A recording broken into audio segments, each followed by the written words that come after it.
Bahasa Provinsi Bali, melayani dengan cinta. Salam bahasa, sahabat bahasa di mana saja sahabat bahasa berada. Senang sekali kembali saya Nyoman Sutrisna dapat menemani sahabat bahasa dalam program Subasita, Suara Bahasa dan Sasa untuk Kita, sebuah program yang digagas oleh Balai Bahasa Provinsi Bali untuk berbagi informasi berkaitan dengan bahasa, sastra, literasi, dan kegiatan-kegiatan yang dilaksanakan oleh Balai Bahasa Provinsi Bali. Subasita kali ini disiarkan dari studio Subasita Balai Bahasa Provinsi Bali.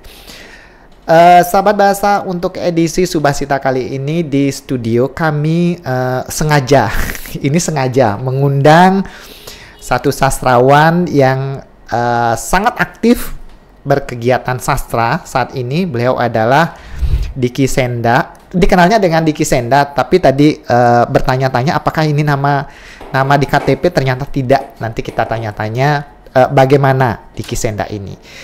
Selamat datang. Saya manggil Diki aja ya. Diki saja. Maunya manggil Pak gitu, tapi jangan. Jangan ya. Ya, Diki. Ya, Diki Senda. Tapi kalau saya lihat cek-cek di internet itu ternyata ada Kristianto. Iya. Begitu ya. Ya. Yang dikenal itu memang Diki Senda. Betul. Kristianto itu? Kristianto itu nama yang ada nama baptis dan nama ada KTP. Akta kelahiran. Oke. Tapi Diki itu sendiri sebenarnya nama kecil di rumah. Yang ada cerita lucu. Jadi bapak saya itu ketika bikin akta kelahiran, beliau lupa menaruh Diki. Jadi harusnya di Kristianto Diki Senda. Harusnya Diki ini ada KTP harusnya. Tapi beliau lupa.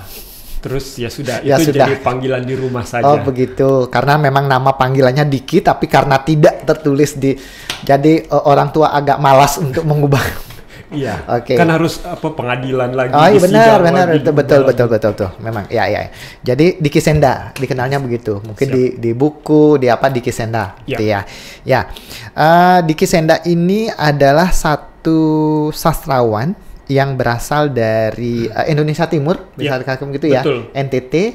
Tepatnya di Molo, di Molo, Kabupaten Timur Tengah Selatan. Jadi salah satu kabupaten di NTT dekat Kota Kupang. Jadi kami 3 jam atau 130 km dari Kota Kupang.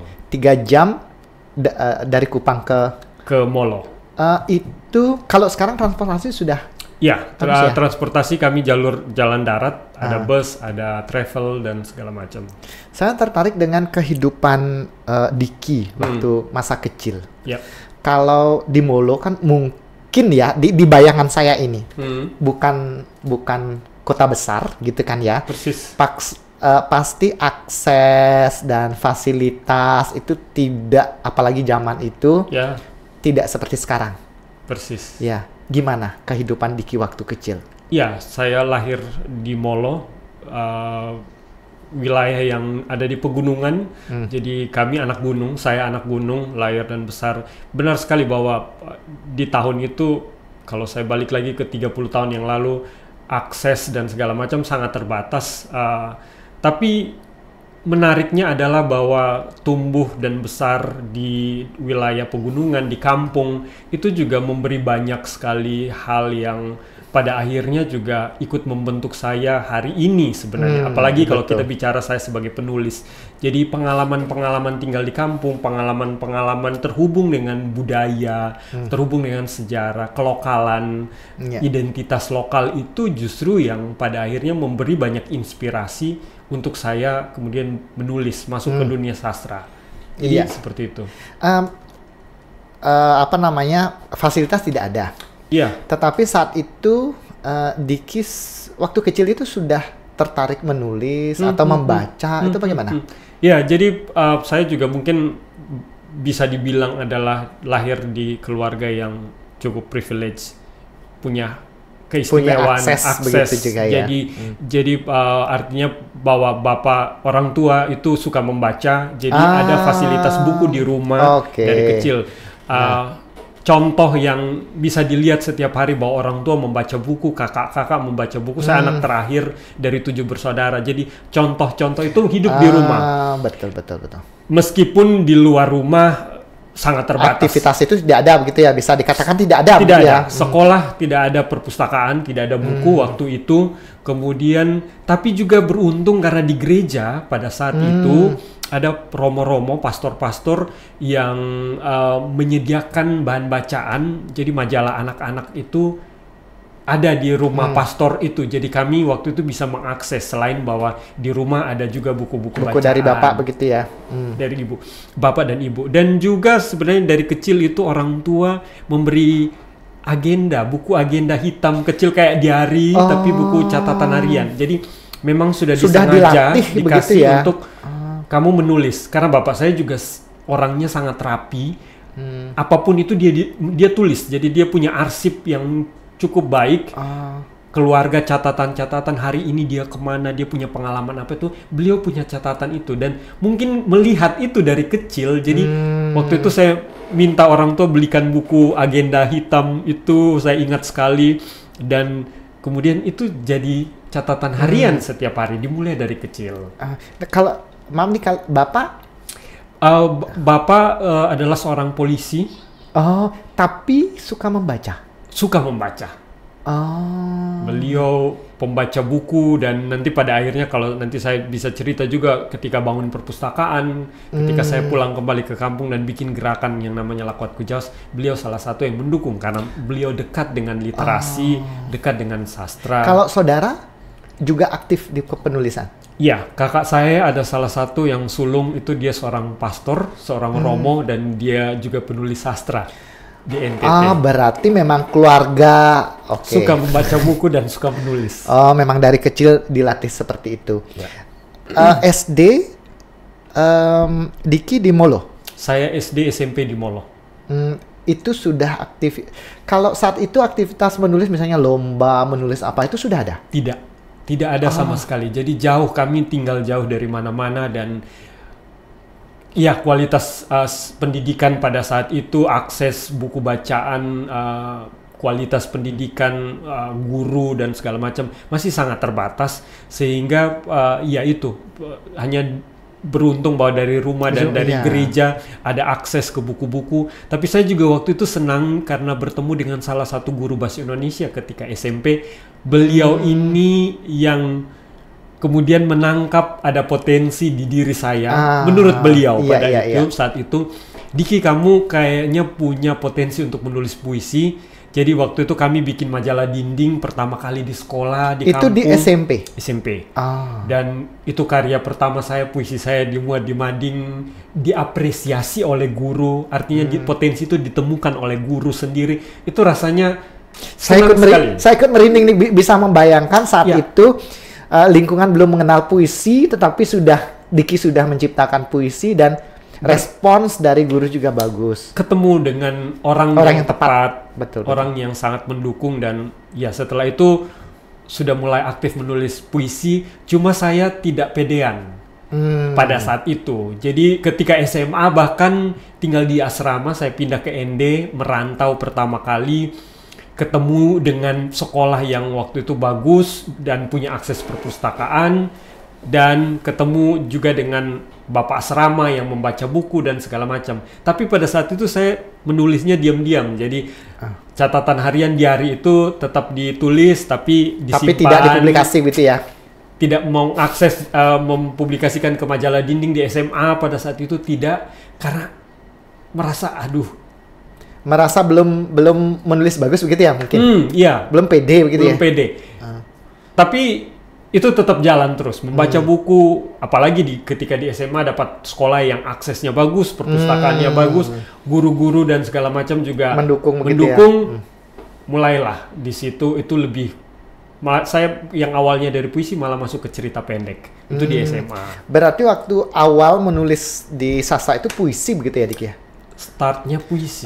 Padahal itu sebenarnya, kalau dari saya sendiri, harusnya kan cerpen dulu, kan itu bercerita narasi dulu, baru ke puisi. Ternyata Diki malah memilihnya ke puisi lebih awal. Tapi sebelum itu sudah sempat menulis, tapi sudah menulis diary kan? Berarti itu narasinya sudah sudah jalan sih, sudah tapi jalan. belum dipublikasi Belum begitu ya. dipublikasikan. Tapi pada saat itu mungkin juga karena didampingi guru bahasa Indonesia di SMP, Oh, betul. fokusnya ke puisi, Oke. sehingga dimulainya dari situ. Berkembangnya yang puisinya itu yang berkembang saat itu Di karena awal. apa namanya dipandu oleh guru. Mungkin juga pelajaran juga ada puisi Bagian kan. dari Iya, pelajaran iya. juga. Nah, SMP itu baru ke majalah dinding.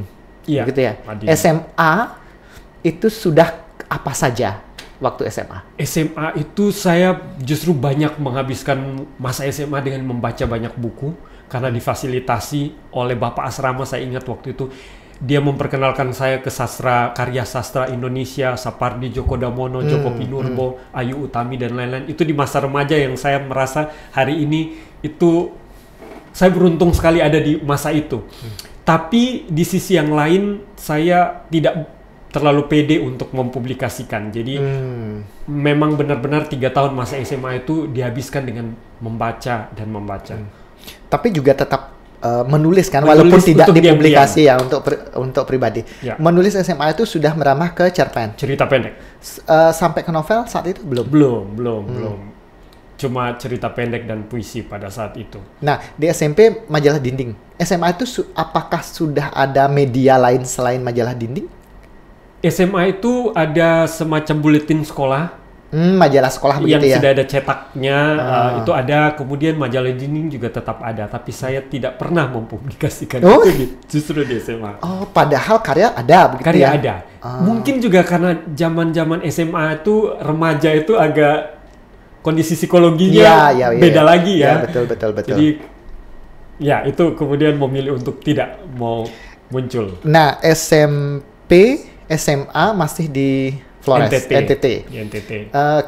Kemudian kuliahnya kalau saya tidak salah malah ke Jogja psikologi. ke psikologi. Nah, kenapa waktu itu tidak ada minat atau niat ke entah bahasa atau sastra? Ya, nah waktu di SMA itu selain aktif membaca dan menulis, saya ketemu dengan kepala sekolah juga yang ini kasusnya sama kayak guru bahasa Indonesia Indonesia tadi. waktu SMPM. SMA beliau latar belakangnya psikologi, kepala sekolah kami, dan dia melihat kami banyak diskusi dan segala macam. Dia kemudian yang memberi input, saran, masukan. Diki, kamu punya lagi-lagi dia bilang kamu punya potensi salah satu yang Di psikologi gitu. di psikologi itu, dan saya bisa kasih saran untuk kamu kuliah psikologi. Oke. Kemudian itu terjadi. Saat kuliah itu apakah aktivitas kegiatan menulis itu masih jalan atau gimana? Nah, pindah ke Jogja. Dengan akses yang tiba-tiba. Wow. Iya. Toko buku di mana-mana, Iya. pameran buku, festival buku hampir tiap bulan, kemudian perpustakaan kampus sangat lengkap. Saya seperti, ya ini dunia yang Keluar dari tadinya terkurung di tempurung gitu ya, tiba-tiba dilepas ya. setiap weekend saya dihabiskan di toko buku, kemudian membaca di perpustakaan dan terus menulis. Sampai akhirnya saya di Jogja itu kemudian mulai berkomunitas. Jadi ketemu dengan orang-orang yang menulis, ketemu dengan orang-orang yang membaca buku. Ketemu dengan orang sefrekuensi gitu ya. Persis. Jadi sudah mulai mengenal gerakan literasi, mengenal aktivisme dalam literasi, sastra, diskusi, bedah buku dan segala macam, sudah mulai terpapar dengan itu dan terhubung dengan itu. Jadi sudah mulai lebih luas lagi, tidak hanya membaca dan menulis, tapi sudah mengapresiasi bagaimana mengapresiasi karya sastra, diskusi, kritik sastra dan segala macam. Oh, berarti memang saat di Jogja itu malah tadinya kan awal puisi, kemudian merambah ke cerpen, di Jogja malah sampai ke kritik segala macam ya. Tidak menulis kritik sastra, tapi paling tidak terpapar untuk ada di ruang-ruang itu. Iya. Paham. Membaca dan melihat bahwa karya sastra itu tidak habis dipenulis saja, bahwa kemudian bisa diapresiasi oleh pembaca, oleh kritikus dan segala macam, dan kemudian terhubung dengan kritikus, pembaca buku, komunitas buku, klub buku.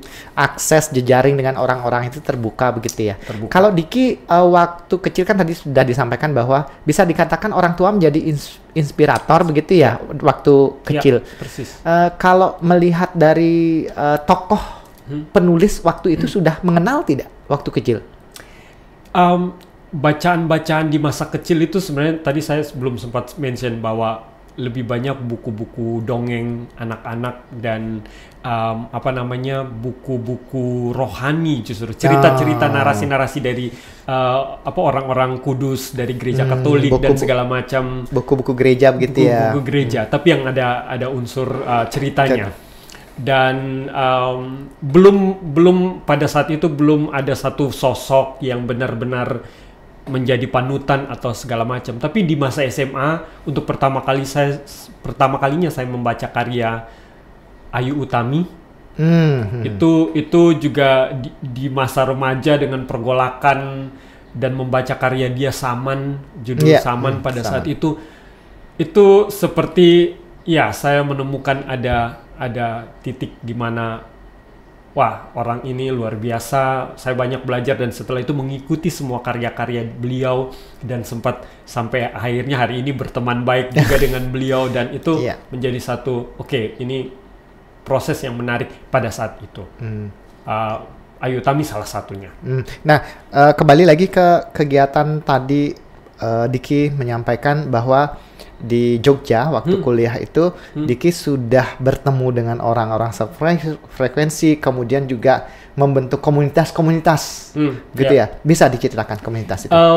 Membentuk komunitas tidak, saya tidak membentuk komunitas, tapi terlibat tergabung dalam komunitas itu ya. Jadi saya ingat waktu itu mulai muncul blog. Jadi mediumnya zaman-zaman blog ya, blogger, komunitas blogger. Jadi bukan hanya menulis di teks buku atau di komputer, tapi waktu itu kita sudah ada sarana publikasi di blog, segala macam. Jadi ketemu dengan komunitas blogger, kemudian ketemu dengan teman-teman penulis yang ada di Jogja, komunitas buku, penerbit-penerbit independen di Jogja pada saat itu sangat luar biasa, dan terhubung ke sana yang pada akhirnya juga membuka pintu untuk masuk ke dalam dunia penerbitan. Untuk karya pertama saya waktu itu kumpulan kumpulan puisi, Cara Hati, diterbitkan karena intens bertemu dan bergiat ketemu dengan kawan-kawan penerbit independen yang ada di Jogja. Komunitas yang dibuat di Jogja itu juga terhubung. Apakah Diki di kampung, di rumah di NDT juga membentuk komunitas atau tergabung di komunitas di NDT atau gimana? Pada saat itu komunitas blogger itu di NTT, tapi kami karena waktu itu Facebook, media sosial mulai muncul ya, sehingga berjejaringnya secara online. Komunitasnya memang komunitas online, jadi diskusi dan apa segala macam, membicarakan buku, tulisan dan lain-lain itu via media daring. Sudah ada fasilitas itu ya dulu?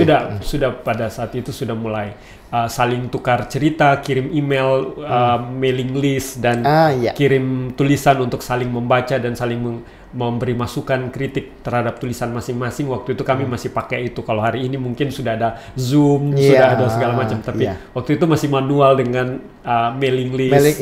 Zaman dulu mailing list ya yang kita pakai grup gitu. Kalau sekarang ada grup WhatsApp gitu. Kalau ingat zaman-zaman itu, aktivitas dari komunitas itu terbatas di apa saja? Komunitas yang Diki ikut itu, apakah hanya menulis saja atau sudah merambah ke wira swasta atau apa? Belum, semuanya masih terhubung dengan seni dan sastra. Seni budaya dan sastra masih fokus ke situ. Apalagi tahu sendiri di Jogja itu kota yang sangat hidup seni budaya dan sastranya tinggi, sangat tinggi. Dan pada akhirnya Diki bisa membuat kumpulan puisi dan kumpulan cerpen. Setelah itu, pertama itu puisi, 2011. Itu puisi yang ada di sana itu puisi yang diciptakan waktu kecil atau gimana? Puisi-puisi yang saya kumpulkan dari SMA sampai kuliah. Jadi catatan harian yang ada di buku saya itu kemudian saya pilah-pilah lagi, seleksi lagi, kemudian menulis ulang, edit lagi, menulis ulang, menyunting lagi, sampai kemudian jadilah buku itu yang diterbitkan pertama kali secara independen. Kalau puisi-puisi dari Diki Senda ini temanya sebagian besar apa? Kalau saya melihat ya karya pertama itu dan mungkin akan jadi satu-satunya karya puisi saya, karena setelah itu memang tidak menulis puisi lagi. Tapi saya melihat pada saat itu ada kecenderungan anak daerah yang sebagai perantau jauh dari mana-mana, kemudian menulis. Jadi sebenarnya kalau saya boleh mempersingkat, semacam puisi-puisi reflektif pada saat itu sebagai seorang remaja perantau yang melihat dunia yang baru, yang berbeda, bertemu dengan banyak orang. Jadi puisi-puisi saya pada saat itu lebih banyak refleksi-refleksi karena saya banyak menulis ketika tinggal di asrama dan tinggal di kos waktu itu. Jadi bagaimana melihat dunia, kemanusiaan, melihat hal yang perbedaan itu dilihat dari kacamata dan puisi misalnya. Jadi itu yang muncul. Tema dari puisi dan cerpen itu sama? Kan ada kumpulan cerpen nih. Iya. Itu juga masih sealiran atau gimana? Masuk ke cerita pendek, sebenarnya saya itu lebih dalam lagi melihat diri dan melihat identitas saya sebagai orang Timor atau orang NTT. Jadi cerita pendek justru banyak mengangkat narasi-narasi budaya, sejarah, akar identitas saya. Jadi cerita-cerita tentang kemanusiaan, ekologi, sistem sosial dan segala macam, tapi dengan latar NTT, spesifiknya dengan latar Timor. Itu yang menguat di cerita pendek. Di sana juga masuk kritik sosial? Tidak masuk.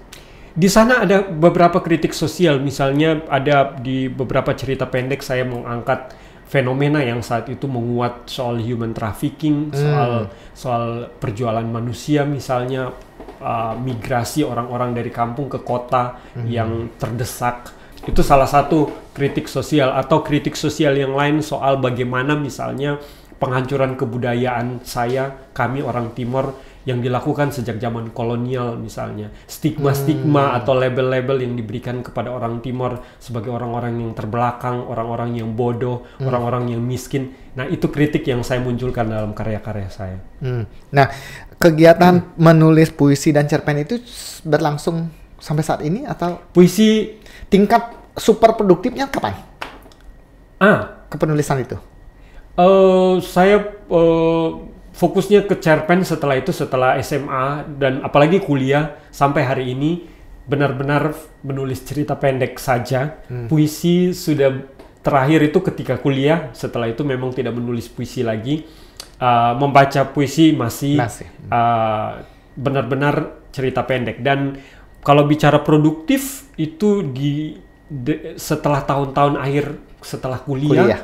Masuk dunia kerja, masuk dunia aktivisme karena saya juga bergiat di komunitas, membangun komunitas, pulang kampung dan segala macam. Justru itu di mana saya produktif menulis cerita pendek karena saya berhadapan dengan situasi-situasi sosial dan persoalan-persoalan yang ada di sekitar, dan itu yang kemudian mendorong saya untuk menarasikan itu, menyuarakan itu lewat karya-karya cerita saya sampai hari ini.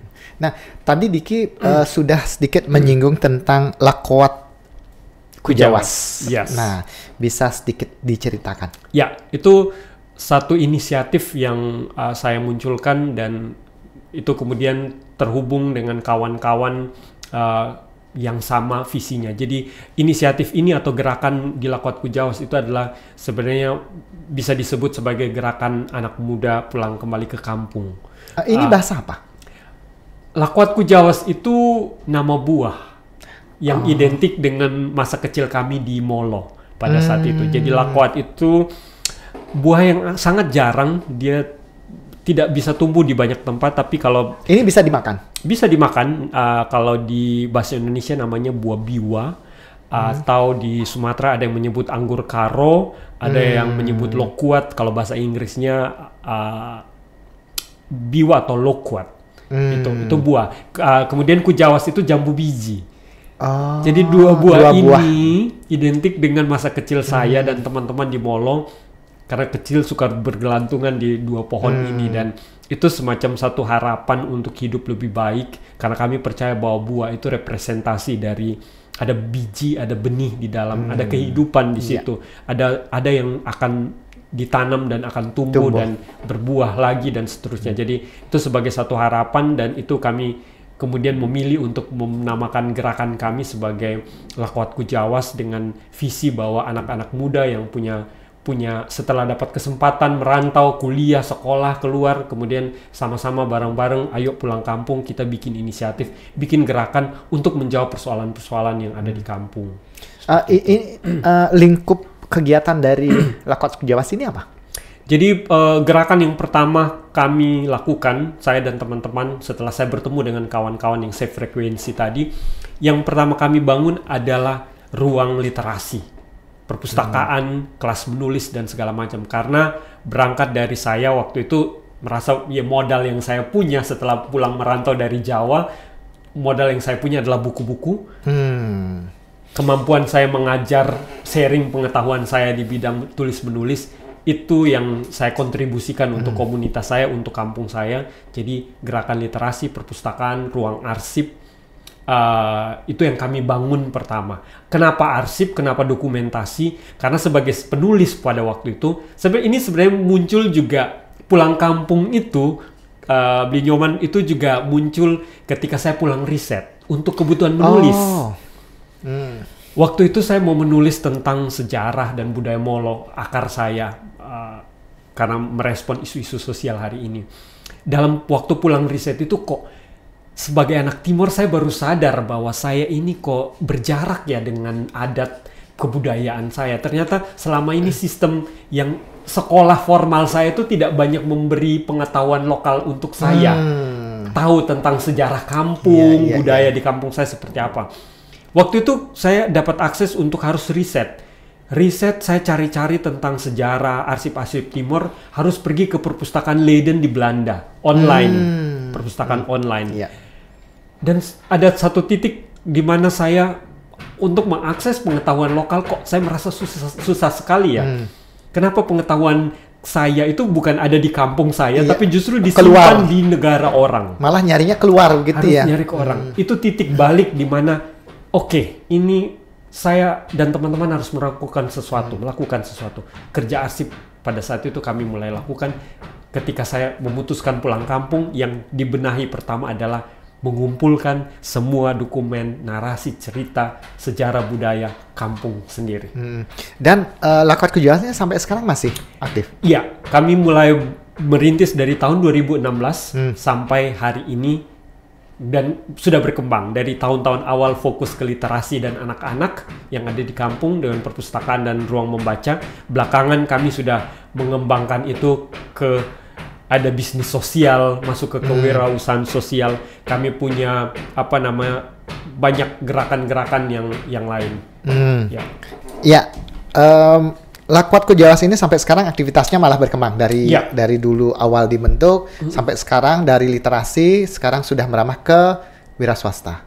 Jadi kami dari arsip-arsip yang kami kerjakan itu ternyata bisa dikembangkan, bisa direproduksi untuk banyak hal. Jadi kami punya kemudian selain punya perpustakaan dan ruang arsip, kami punya laboratorium pangan, kami punya unit usaha sosial dan segala macam yang terkait dengan seni dan budaya sebenarnya. Terkait dengan literasi juga, karena ada narasi-narasi paket ekowisata tapi bercerita tentang sejarah kampung dan segala macam. Jadi lebih ke situ. Nah, mungkin itu yang menyebabkan saat saya cari di internet yang di Kisenda itu malah sasawan dan wiraswastawan begitu ya? Ya, wirausahaan sosial atau Nah, bisa lebih diceritakan yang kegiatan wiraswasta ini seperti apa? Itu kan beranjak dari literasi, dari sastra, malah bisa menjadi persis. Jadi setelah tahun pertama, kedua kerja pengarsipan, pendokumentasian pengetahuan lokal, kelas menulis, membaca, aktivitas memberi akses bagi anak-anak dan orang muda di kampung, kemudian kami melihat bahwa ternyata pengetahuan-pengetahuan yang terkumpul ini kita bisa olah, kita bisa kembangkan menjadi banyak hal. Kemudian pakai multimedia, pakai medium-medium yang lain, buku, fotografi, kami masuk ke seni pertunjukan dan lain-lain untuk merespon hal yang sudah kami kumpulkan. Narasi-narasi, dongeng, cerita rakyat, sejarah kampung, resep makanan, segala macam pengetahuan lokal, tradisi pertanian, semua yang sudah dikumpulkan itu ternyata bisa kita olah untuk banyak hal. Merespon kebutuhan, merespon potensi hari ini yang bisa kita kembangkan. Ternyata bisa dikembangkan, yang pertama penerbitan buku. Buku-buku bisa kami terbitkan, bisa kami jual, bisa kami distribusikan ke sekolah-sekolah yang ada di kampung. Kemudian yang berikut ternyata narasi-narasi, cerita-cerita lokal itu ternyata bisa kita kembangkan menjadi model ekowisata. Wisata minat khusus, wisata minat yang fokusnya ke sejarah dan budaya. Jadi orang datang belajar tentang tradisi tutur, belajar tentang dongeng-dongeng lokal atau narasi-narasi lokal, termasuk di dalamnya kemudian kami masuk ke pangan. Karena kami mengarsip pengetahuan lokal tentang makanan lokal, benih-benih lokal, tradisi pertanian, ternyata itu bisa dibikin dalam paket ekowisata. Bukan orang datang hanya makan makanan lokal, tapi mereka tahu cerita di balik makanan. Cerita di balik makanan, bahwa tradisi makan orang Molo itu seperti apa, penyimpanan makanannya seperti apa, kemudian tradisi berkebunnya bagaimana, kemudian nanti terhubung lagi dengan sistem ekologi, bagaimana hutan, air, batu, tanah itu dirawat dan diperlakukan dan segala macam. Ternyata itu menarik bagi banyak orang untuk datang untuk belajar. Kemudian kami bikin itu jadi model usaha sosial, sehingga itu keuntungannya bisa dipakai juga untuk menghidupi gerakan literasi kami, menghidupi perpustakaan operasional, kegiatan-kegiatan kami bersama warga, tapi juga bisa memberi ruang ekonomi kreatif juga bagi anak muda, bagi kelompok perempuan dan orang-orang dewasa yang ada di kampung. Jadi kemudian masuknya itulah yang kami sebut sebagai usaha sosial atau social enterprise. Jadi itu di mana usaha itu kita tidak saja bicara tentang keuntungan, profit, tapi kita juga bicara bagaimana punya dampak secara sosial. Di sisi yang lain dampaknya adalah bagaimana kemudian pengetahuan-pengetahuan lokal itu bisa dipreservasi, bahasanya bisa diselamatkan, bisa dilindungi, bisa didistribusikan ke generasi muda dan seterusnya. Jadi dampaknya sejauh itu ternyata literasi. Kalau misal kita memang pintar mengolah, apapun bisa membantu finansial, bisa dikatakan begitu ya. Punya dampak secara ekonomi, tapi juga punya dampak secara sosial. Komunitasnya solid, komunitasnya terkumpul, orang tua yang tadinya mereka merasa bahwa pengetahuan yang kami punya itu tidak penting, tapi justru ketika banyak kawan-kawan datang dari luar, ternyata bahasa tutur kita itu penting. Ternyata tradisi tutur kita itu perlu didokumentasikan, diwariskan, perlu diarsipkan. Ternyata makanan-makanan lokal kita itu menarik ya. Selama ini kita merasa malu dengan makanan-makanan lokal kita. Ternyata ketika disuguhkan, ada cerita-cerita di balik makanan, diapresiasi oleh orang-orang dari luar, oleh tamu-tamu. Disitulah warga kemudian merasa bahwa bangga dengan milik kita, gitu kan. Kita tidak boleh inferior, merasa rendah diri dengan apa kekuatan-kekuatan lokal yang kita punya. Jadi di situ ternyata itulah visi dari komunitas Lakwatku Jawas, di mana kita berdaya dengan potensi lokal, kita mandiri, kita bangga dengan narasi lokal kita. Yang paling penting kita bisa juga ikut melestarikan budaya yang kita punya di sana, betul kan ya? Pelestarian itu titik kunci yang lain. Oke, nah yang terakhir saya minta tanyakan ke Diki, pesan Diki terhadap anak muda saat ini, bagaimana supaya mereka bisa sama juga bisa melestarikan budaya yang mereka punya. Saya merasa bahwa banyak sekali teman-teman muda yang punya, bukan saja bicara punya potensi ya, tapi mereka punya kalau bahasa Inggrisnya passion, punya kegemaran di sana gitu ya. Ada daya dorong, ada hal yang muncul dari dalam diri, dan itu bisa banyak hal, bisa di sastra, bisa di seni, bisa budaya, banyak hal. Tapi banyak sekali teman-teman saya lihat saya pun juga pernah mengalami itu, bahwa ada kendala-kendala di mana kita itu kemudian dituntut secara sosial untuk, oh kamu itu harus seperti ini, harus seperti itu. Setelah lulus kuliah kerja ya tinggal di kota, jadi PNS, jadi apa segala macam.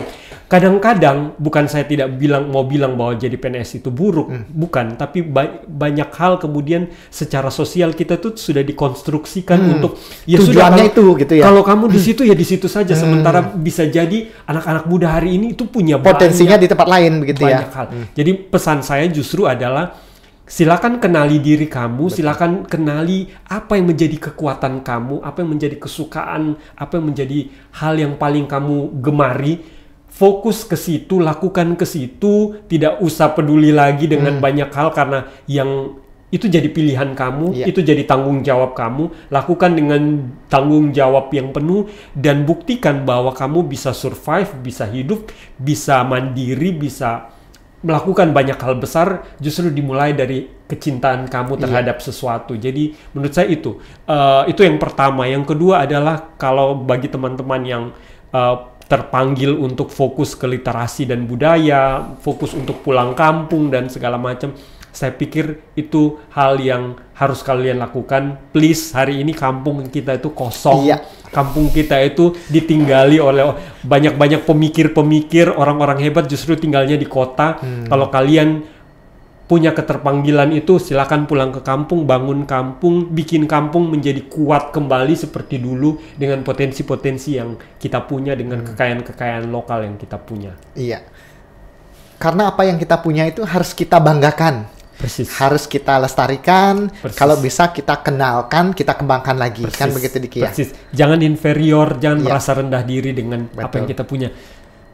Kita itu hebat, kita itu luar biasa. Kadang juga kalau kita belum keluar, kita belum sadar bahwa yang kita punya itu bagus. Betul kan? Saya mengalami itu. Saya harus merantau dulu ke Jogja, untuk melihat kampung halaman. Untuk tahu rumah kita itu indah. Persis. Betul kan ya? Persis. Jadi kalau sudah ketemu itu, maka pulanglah. Betul. Oke, baik. Diki, tidak terasa sudah 30 menit lebih. Terima kasih banyak sudah berbagi. Terima kasih. Saya yakin apa yang kita bahas tadi itu bermanfaat dan menjadi inspirasi bagi sahabat bahasa. Baik Diki, sekali lagi terima kasih. Terima kasih. Nanti kita akan bertemu lagi, kami akan mengundang lagi untuk Diki hadir di sini. Ya, baik, terima kasih. Sampai ketemu Diki. Terima kasih baik, semuanya. Sahabat bahasa, demikian diskusi saya dengan Diki Senda. Saya yakin seperti yang tadi saya sampaikan, yang disampaikan oleh Diki akan menginspirasi kita semua. Demikian diskusi saya dan mohon maaf jika ada hal yang kurang berkenan. Kita akan bertemu lagi dalam Subasita selanjutnya. Salam bahasa. Salam bahasa. Untuk kita